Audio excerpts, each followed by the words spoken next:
Bienvenue, chers téléspectateurs, dans votre émission Avec le Maroc depuis Washington. Je suis Adam Early et je suis toujours très heureux de vous retrouver.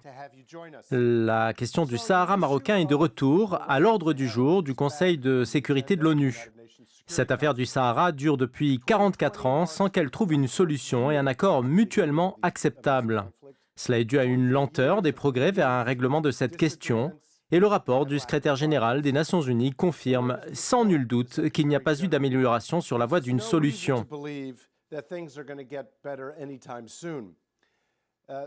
Ce rapport, qui a été rendu public le 7 octobre, a relevé 57 violations majeures de la part des séparatistes du Polisario, y compris une dégradation significative de la coopération militaire du Polisario avec les forces de l'ONU, la MINURSO, et une intensification gravissime des violations commises par les séparatistes dans la zone tampon, ainsi qu'une poursuite des constructions illégales de bâtiments militaires dans cette zone. Également de multiples violations des séparatistes dans la région de Guerguerat, dans le sud du Maroc, à la frontière avec la Mauritanie. En plus de toutes ces questions, l'Organisation des Nations Unies peine à trouver un nouvel envoyé spécial pour le Sahara depuis la démission de l'envoyé spécial de l'ONU pour le Sahara, Horst Köhler, il y a un an, et le mandat de la MINURSO expirera ce 31 octobre. Dans l'épisode d'aujourd'hui, nous allons décrypter tous ces développements plus en détail. Qui se cache derrière ces provocations du Polisario? Quels sont les objectifs de ces séparatistes? Et comment la communauté internationale va-t-elle réagir face à ces développements? Nous évoquerons également l'impact des élections présidentielles et parlementaires américaines sur la politique des États-Unis à l'égard du Maroc. Si les démocrates remportent la présidence et la majorité au Sénat, nous nous demanderons si on peut espérer des relations encore plus privilégiées avec le Maroc. Pour débattre de ces questions et faire le point sur ce dossier, j'ai le plaisir d'accueillir deux spécialistes du Moyen-Orient et de la région. Avec moi, l'amiral John Miller, Senior Fellow à Fawzi Miller Group, un cabinet de conseil en sécurité basé à Washington, D.C. L'amiral Miller a pris sa retraite en 2015 de son poste de commandant de la 5e flotte au commandement central de la marine des États-Unis. Il a également occupé le poste de chef adjoint des chefs d'état-major interarmés au département de la Défense pour les affaires stratégiques, de planification et de la politique et chef d'état-major du commandement central des États-Unis. On the Joint Chiefs of Staff at the Pentagon and as Chief of Staff at U.S. Central Command. Notre deuxième invité est l'ancien député du Congrès Toby Moffett, qui a représenté le 6e district de l'État du Connecticut de 1975 à 1983. Il est l'un des activistes majeurs du Parti démocrate et il a créé un cabinet de conseil nommé Moffett Group. Et aujourd'hui, il est le conseiller principal du cabinet juridique Mayer-Brown. Mais avant d'entamer la discussion avec mes deux invités, on va d'abord joindre la correspondante de l'émission Adel Nazarian. Elle va nous expliquer, après sa rencontre des citoyens dans les rues de Washington, leur position sur la question du Sahara. C'est à vous, Adel. Merci infiniment, Adam. En fait, il n'y a pas de changement concernant la position américaine à l'égard du Maroc au sujet du Sahara marocain. Et les États-Unis soutiennent une solution pacifique et durable qui satisfait toutes les parties, y compris le soutien à la proposition d'autonomie présentée par le Maroc. Ici, à Washington, D.C., les gens sont plutôt occupés par les élections. Vous le savez, on ne parle pas beaucoup de la question du Sahara. Et la raison est peut-être qu'ils ne sont pas au courant de cette question, mais ceux qui sont bien informés semblent soutenir les efforts que déploie le Maroc au Sahara et condamnent toutes les sortes d'escalades et de provocations du Polisario dans la région. Merci, Adam. Et retour à vous. Merci, Adel. Je me tourne à présent vers l'analyste de l'émission, J.D. Gordon. J.D., nous avons beaucoup discuté de ce sujet du Sahara dans les précédents épisodes de notre émission. Alors qu'y a-t-il de nouveau cette fois à la lumière du récent rapport du secrétaire général de l'ONU? Voyez-vous quelque chose de nouveau qui pourrait changer la situation sur le terrain?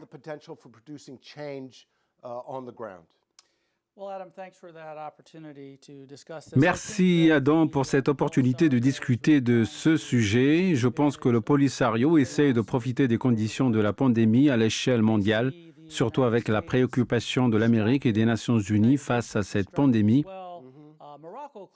Le Maroc, bien sûr, est très attentif au niveau de ses frontières et c'est la bonne attitude à prendre. Mais malheureusement, hormis le Maroc et les Nations Unies, on n'entend pas beaucoup parler des actes criminels du Polisario de la part du reste du monde. Je pense qu'ils agissent avec une mentalité de gang criminel, ou appelez cela comme vous voulez. Ils profitent de la préoccupation du monde.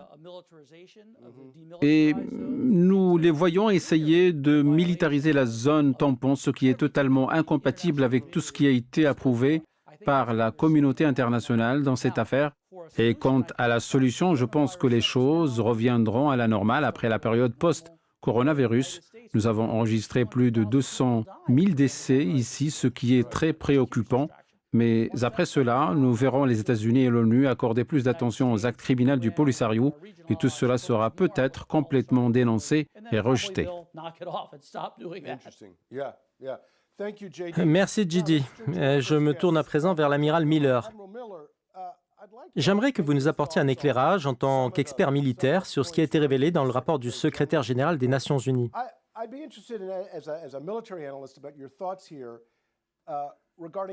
Quelle est la gravité des violations commises par le Polisario et comment voyez-vous ces actes? Considérez-vous que le Polisario tente de pousser le Maroc vers une nouvelle escalade?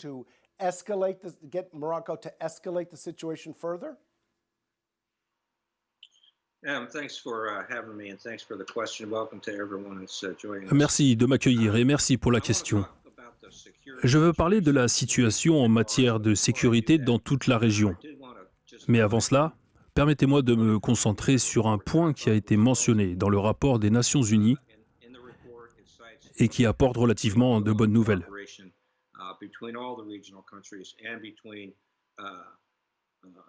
Ce rapport salue la grande coopération entre les pays de la région, le Maroc et les parties présentes au Sahara. Et c'est le point de lumière dans un rapport alarmant, puisque ce dernier a relevé 57 violations majeures commises au cours de l'année écoulée, ce qui est préoccupant.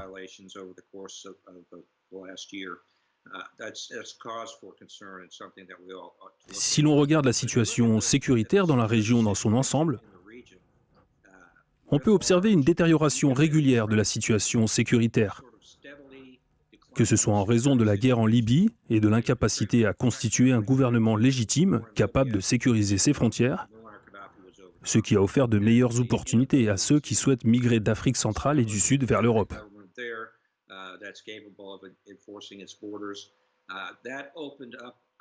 Il existe 3 voies historiques pour migrer depuis l'Afrique. L'une via l'Égypte en empruntant le port d'Alexandrie, la seconde depuis la Libye, et la troisième depuis le Maroc. Et en 2011 et 2012, nous avons vu une énorme augmentation de l'immigration. Et cette augmentation a atteint son pic dans les années 2015 et 2016.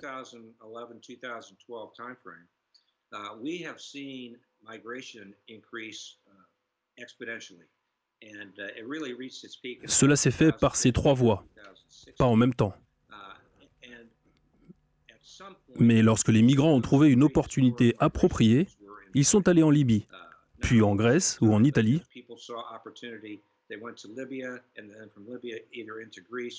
Ce qui a obligé les Italiens et l'Union européenne à former un groupe de travail spécial pour gérer cette immigration à bord d'embarcations de fortune, à travers l'opération de sauvetage Sophia.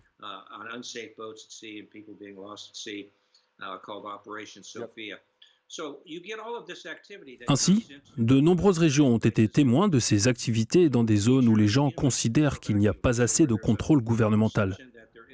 Et certainement, la région orientale du Sahara vit cette réalité d'absence d'autorité gouvernementale ou de zones de non-droit.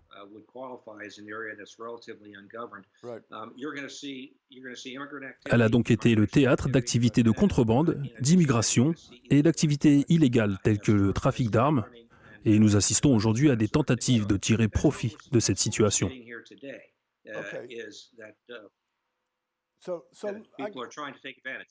Oui, vous avez soulevé un point intéressant qui est lié aux facteurs qui conduisent ou contribuent à l'escalade du conflit. Et la question ici est de savoir comment désamorcer l'escalade de ce conflit avant que les choses ne deviennent réellement incontrôlables. Je ne pense pas que le Polisario veuille en fin de compte accélérer le rythme des tensions pour atteindre un véritable conflit avec les forces marocaines, car ce n'est pas dans son intérêt. Mais créer un certain niveau de chaos le sert. Alors le Polisario augmente l'armement dans les camps et dans la zone tampon d'une manière qui dépasse le niveau convenu dans l'accord militaire.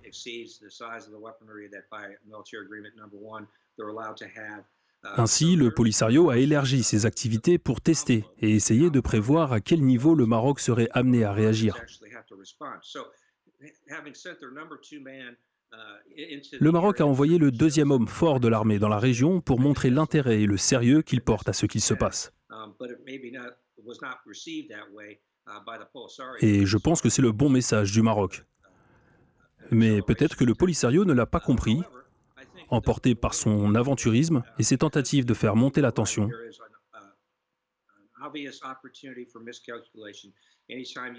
Néanmoins, l'approche de faire face à cette situation, qui comporte une possibilité d'erreur de calcul, qui mettrait les forces face à face et créerait une situation tellement tendue qu'elle pourrait conduire à une erreur tactique qui ne fait pas partie de la stratégie poursuivie par le Maroc ou l'autre partie, et qui ne profite donc à personne.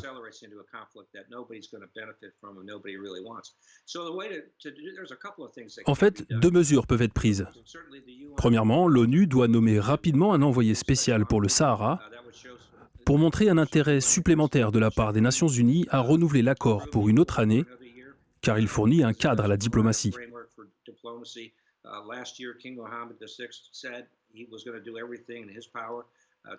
Et l'année dernière, Sa Majesté le roi Mohammed VI a déclaré qu'il ferait tout ce qui était en son pouvoir pour parvenir à un règlement juste à travers les canaux diplomatiques. En outre, des sanctions de l'ONU peuvent être envisagées pour dissuader ces violations.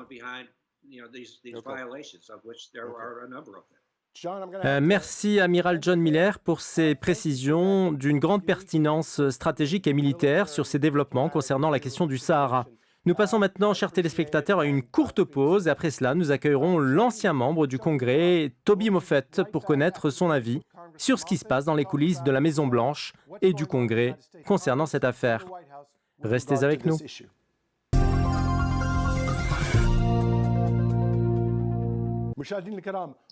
Chers téléspectateurs, nous voilà de retour pour la suite de votre émission avec le Maroc depuis Washington.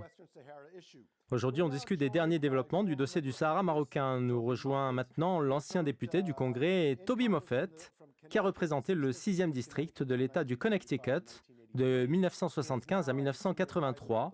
Il est aujourd'hui le conseiller principal du cabinet juridique Mayer Brown et il a été l'un des principaux défenseurs des questions marocaines au Congrès.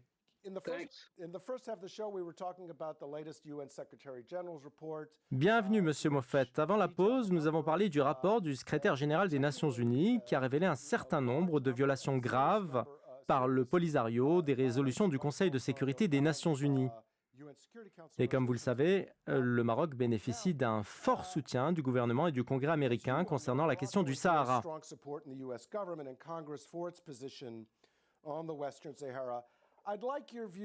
J'aimerais savoir quels sont les effets des récentes violations du Polisario sur la vision des décideurs américains et que doit faire le décideur américain pour soutenir le Maroc à la lumière du récent rapport de l'ONU.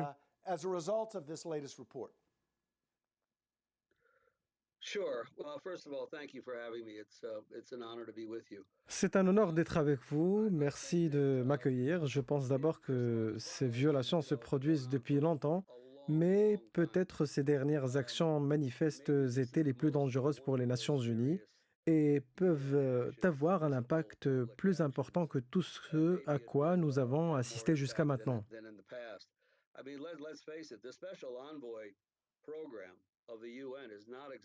Nous devons reconnaître que le programme de l'envoyé spécial des Nations Unies n'a pas obtenu de succès notable malgré la sélection de personnalités très compétentes.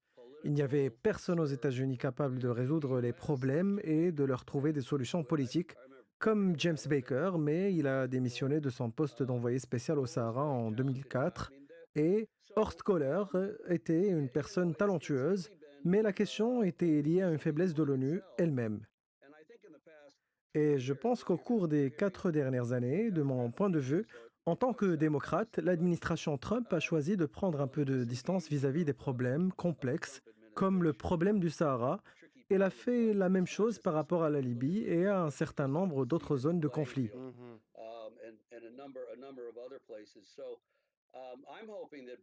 J'espère que Joe Biden gagnera, car s'il gagne, vous constaterez que les dirigeants de la politique étrangère américaine seront des personnes mûres, ayant une connaissance des affaires internationales.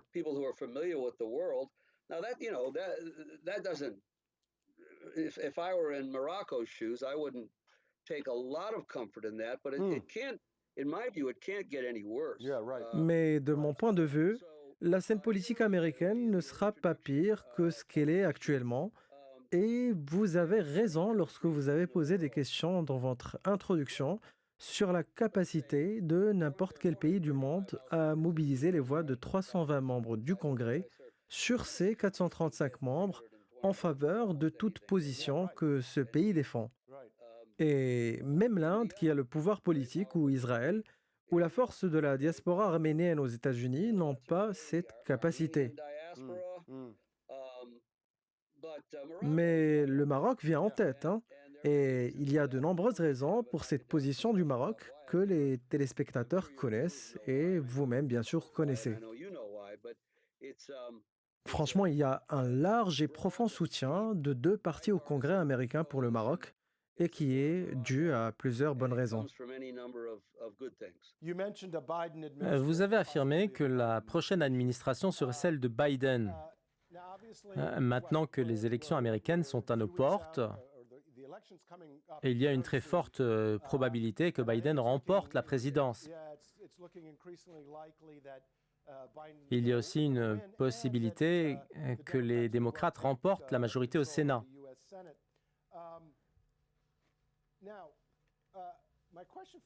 Donc maintenant, j'aimerais vous demander,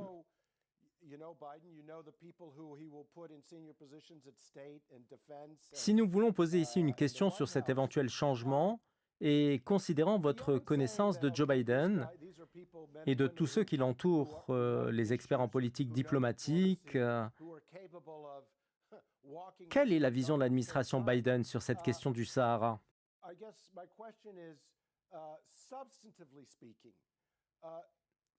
Cette administration aura-t-elle la volonté de reconnaître la souveraineté du Maroc sur le Sahara ou même de soutenir l'initiative d'autonomie?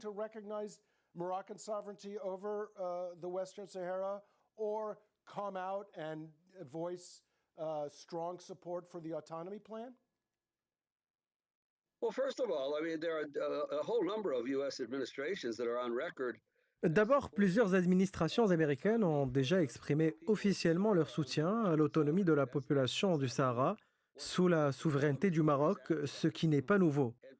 Le problème, c'est que le projet n'a pas été mis en œuvre, et puisque je me suis intéressé de près pendant près d'un quart de siècle à cette question, je me demande personnellement pourquoi ce problème n'a pas été résolu, même s'il n'a pas la même portée et la même gravité que le problème de la Somalie.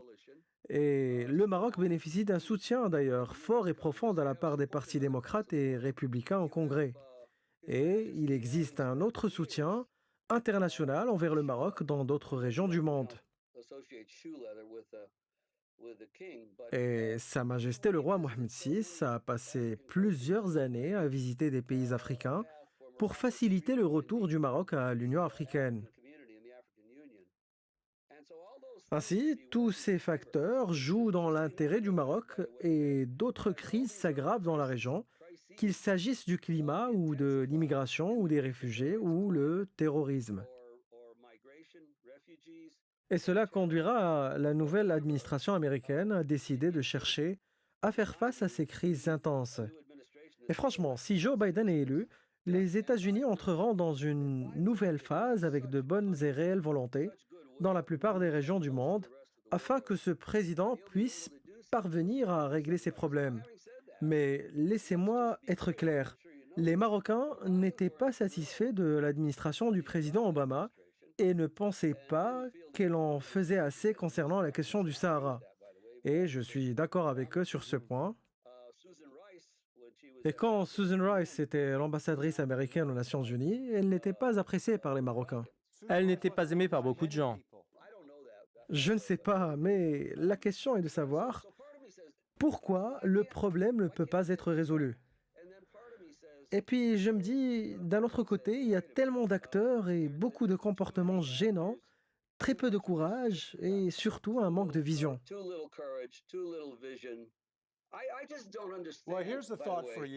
Permettez-moi de vous présenter mon point de vue. Votre analyse se rapproche peut-être du point de vue de John Bolton. Et à propos de cette question concernant l'ONU, et qui est peut-être devenue une partie du problème, peut-être que si la question était laissée entre les mains des États-Unis et des grandes puissances, ils seraient en mesure de résoudre ce problème. C'est peut-être parce que l'ONU est tenue d'être équilibrée dans toutes ses positions qu'elle n'a pas été en mesure de faire avancer la question, parce qu'elle voulait obtenir une acceptation mutuelle de toutes les parties, ce qui est une chose difficile.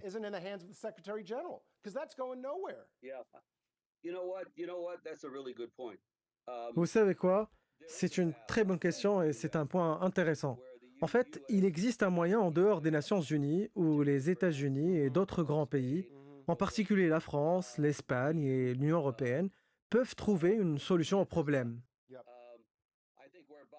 Et je pense que Joe Biden pourrait être confronté à un problème et tentera de combler le fossé dans le mécanisme d'approche internationale pour résoudre les problèmes en commençant par les Nations Unies. Et Biden veut ramener l'ONU à l'accord de Paris et revenir à l'accord nucléaire avec l'Iran et participer aux négociations collectives des pays pour faire face aux problèmes. Je ne suis pas un grand fan des Nations Unies, du moins en théorie, mais on peut dire que l'ONU a eu sa chance pendant 44 ans, sans résultat jusqu'à maintenant. Et pendant tout ce temps, je n'ai jamais compris pourquoi mes amis démocrates progressistes au Congrès et de nombreuses organisations, qui sont des minorités d'ailleurs, ont cherché à comparer le Polisario avec Che Guevara comme un révolutionnaire romantique. Oui, le Polisario collabore avec l'Iran, Cuba et le Venezuela. Et la question qui se pose est la suivante. Pourquoi ne le classons-nous pas comme une organisation terroriste? Je ne sais pas si cela conduira l'autre partie à s'asseoir à la table des négociations pour parvenir à un règlement, car nous savons tous que les négociations à Manhasset, à New York, ont été une mascarade parce que le Polisario décidait de recourir à une escalade de violence à la veille de toute discussion, torpillant par là toutes les chances de dialogue. Mais le problème ici est que l'Algérie et le Polisario présentent cette organisation terroriste comme la victime.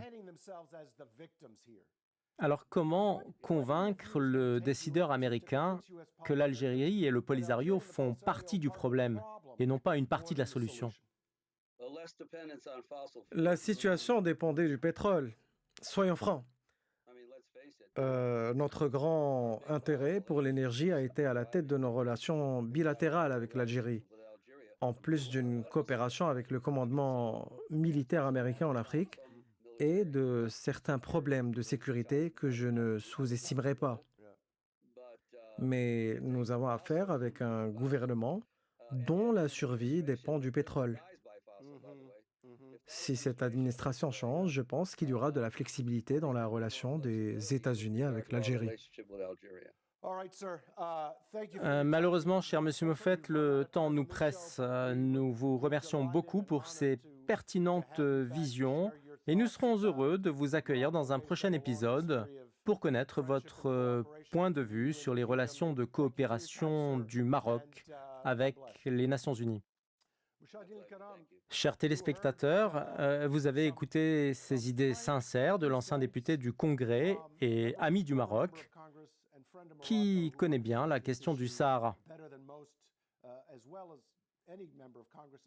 J'espère que vous avez pris connaissance des positions américaines sur cette question et de l'état d'avancement de ce dossier aux Nations Unies.